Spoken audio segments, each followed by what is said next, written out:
All right. Well, welcome everyone to our Brave Chat tonight on Thursday, July 2nd.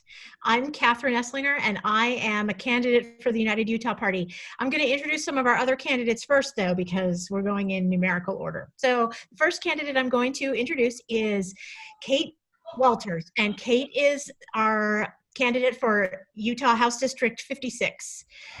And she's going to drop her campaign website in the chat box.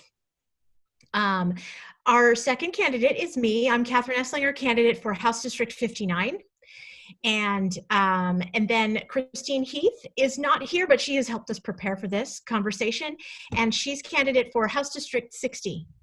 And finally, we have Emily Bergeson. She is the candidate for Senate District 7.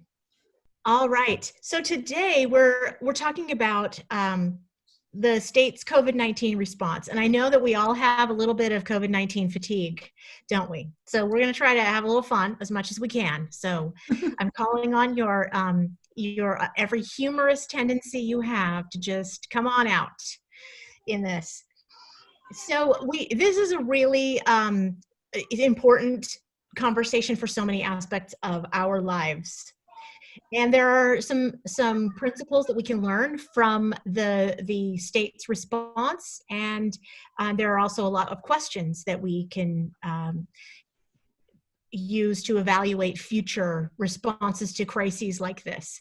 We know that that it's not over, that there's still a lot, there will be a lot more opportunities for the state to make different choices, and so evaluating what's gone on thus far is a place to start and determining what we might do in the future.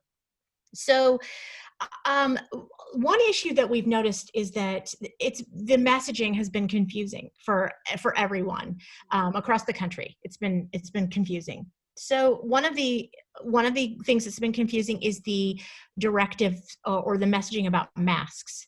So in March, Dr. Fauci said that there was no benefit for regular people walking around wearing masks.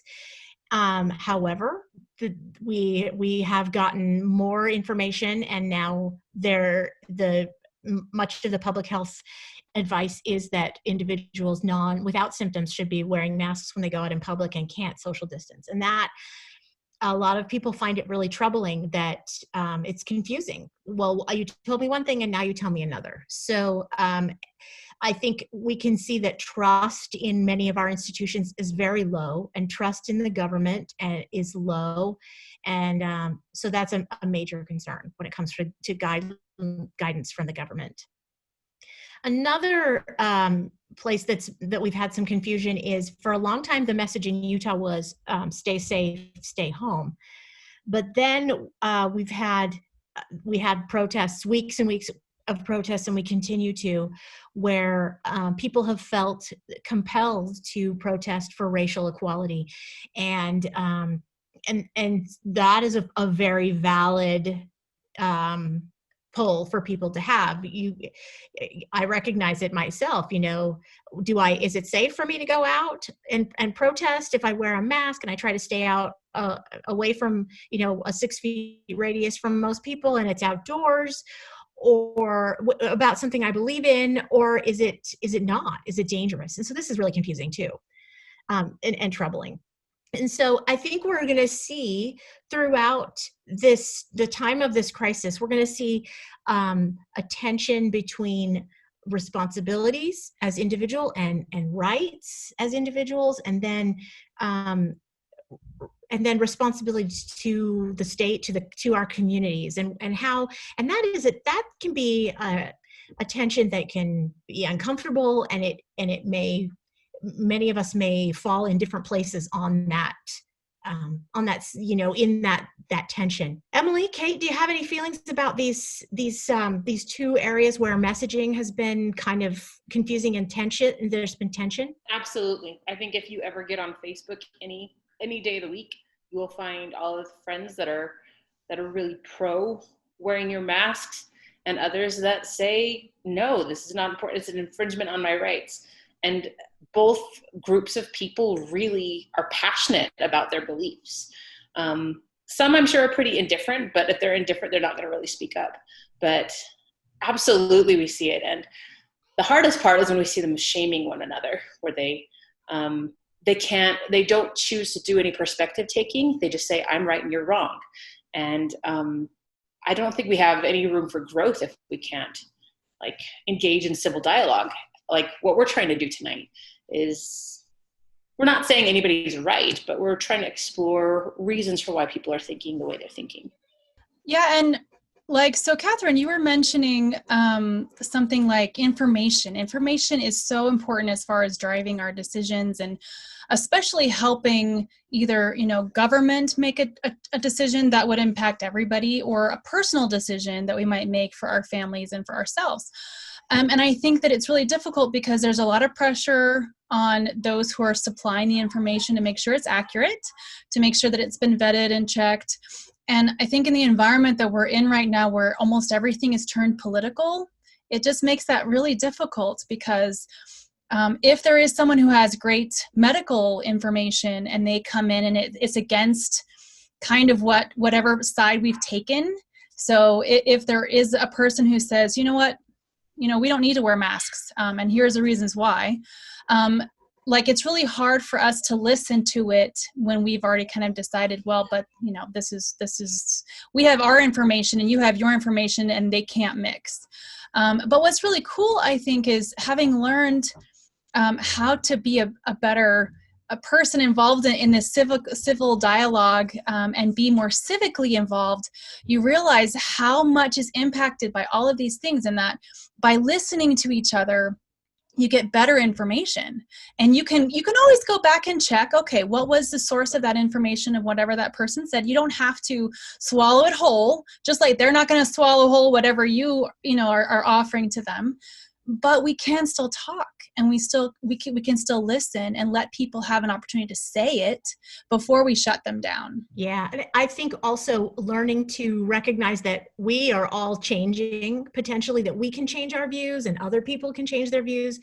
It seems like we love that gotcha moment where we can say, oh, but you said before, you said this, or you did that. And while it's kind of, it gives you that little, oh, that was fun, it's not a very productive way to move forward as a community and as a state.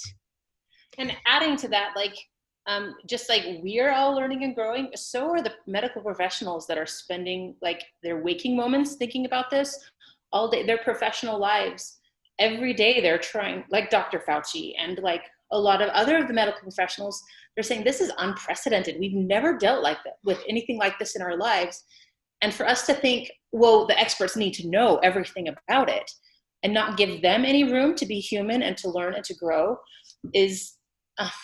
that's also not very productive.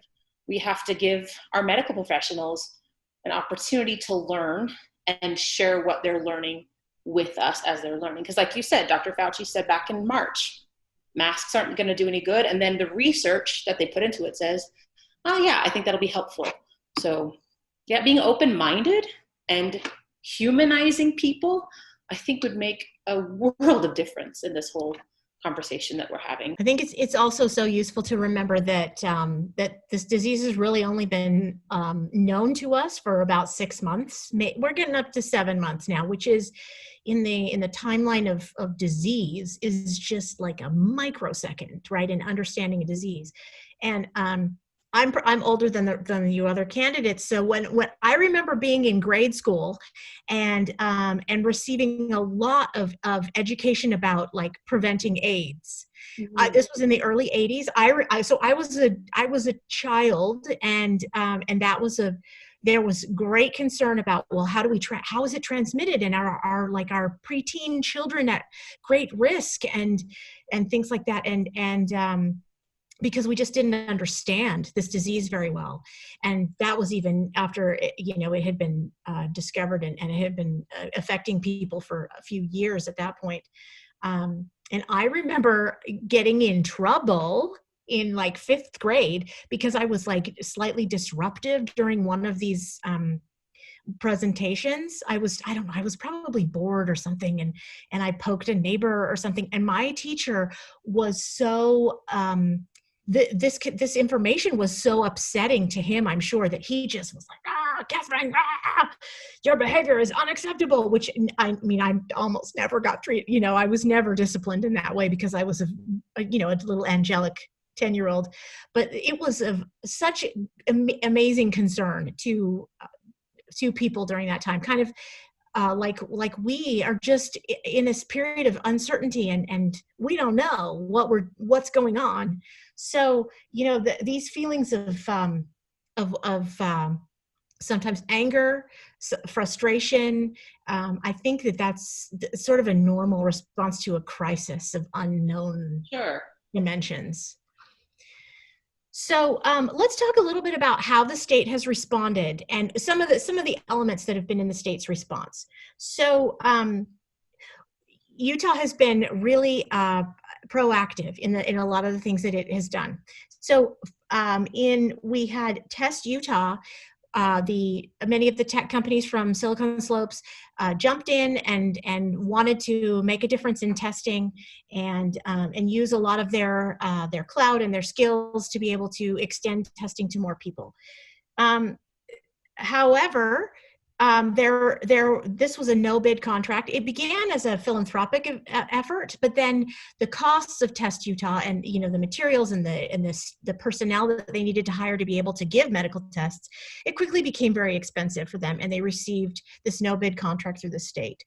And there have been some real issues with potential lab violations, and Test Utah trying to meet these criteria that it was not really prepared to, because it was not a lab program. It was a technology people.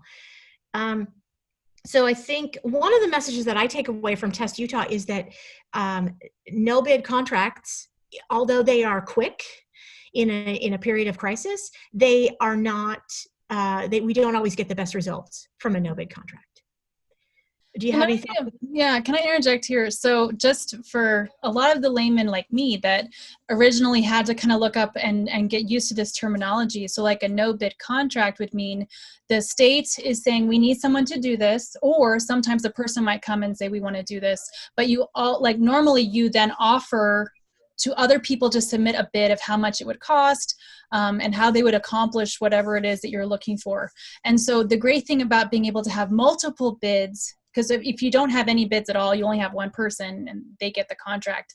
But if you have multiple bids, you also get to see what the industry standard might look like. You get to see what the cost is for most of the same comparable companies or people who are offering to do this service.